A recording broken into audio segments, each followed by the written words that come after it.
What's up, podcast listeners and YouTube watchers? I'm Chase Lee, and welcome back to another movie review. And the movie I'm going to be reviewing right now is Red Joan, and this one comes from IFC, also known as the Independent Film Channel. It is directed by Trevor Nunn, and it stars Dame Judi Dench as Joan Stanley, and she is accused at her age of 80, 81, I forgot the exact age, of being a spy and committing treason against Britain for being a spy to the KBG way back in the day when she was in college and even bleeding into her later 20s. And I'm sure it went longer than that, but that was kind of the only portion they showed.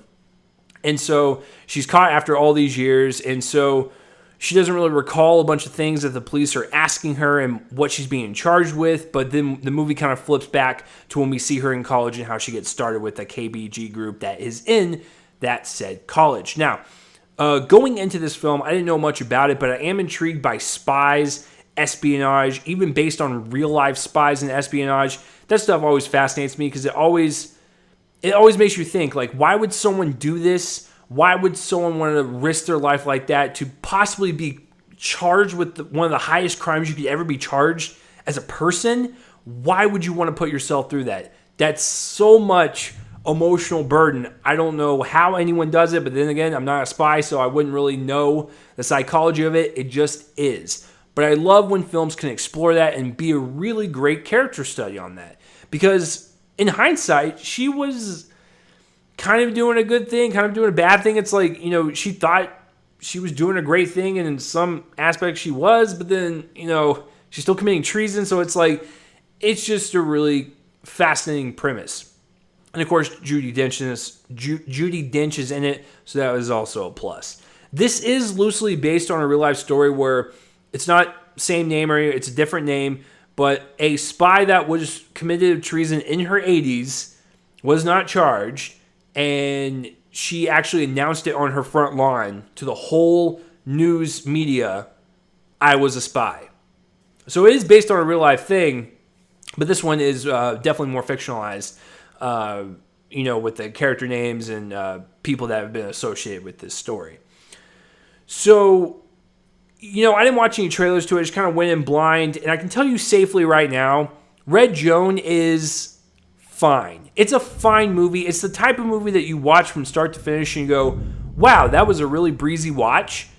I don't really have any desire to watch that again. It's not bad. It's not great. But it's fine. It's a serviceable movie. It's like bare bones filmmaking, acting, writing, directing, bare bones minimum, down the road type of movie.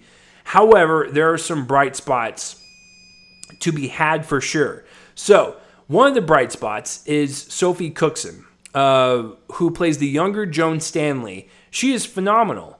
We start out with her in college. She's just innocent, person just trying to better her education, trying to gain some friends. She's very likable. And then as the movie progresses and she gets involved with the wrong people, she starts, being tied up in a love triangle. She starts to really show panic and fear across her face. She shows determination and this almost cold-heartedness when she's stealing this information.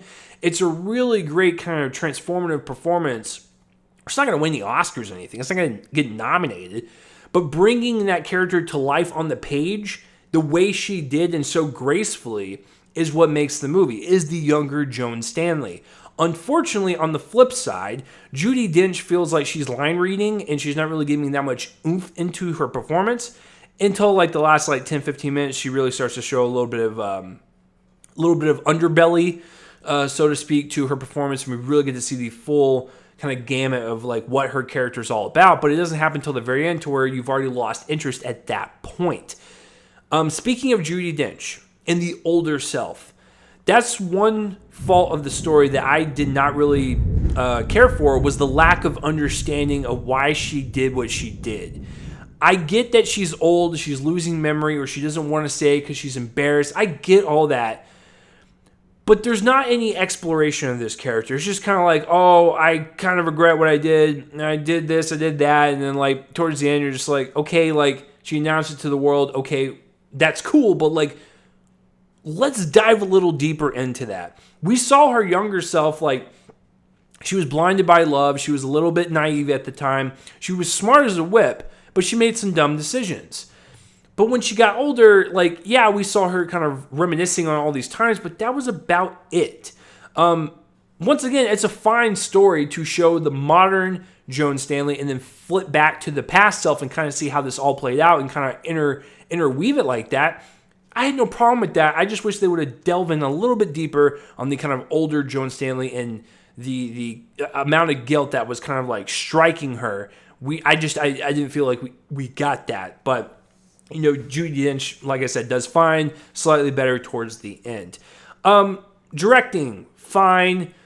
Music, fine. Cinematography, fine. Production design and costumes, they're good. You know, it really captures the time. And I love anything that has to do with costuming or production design and really kind of capture an era or a time. And even to the cinematography's slight credit, there's a slight glow around, you know, the framing of the older scenes. Kind of has like that timeless glow to it that, you know, kind of highlights the past in that era and stuff. So kind of correlates with the costuming and the production design, but I gotta tell you, that's basically it. I don't know what else to like stretch out of this like movie review than what I've already told you guys.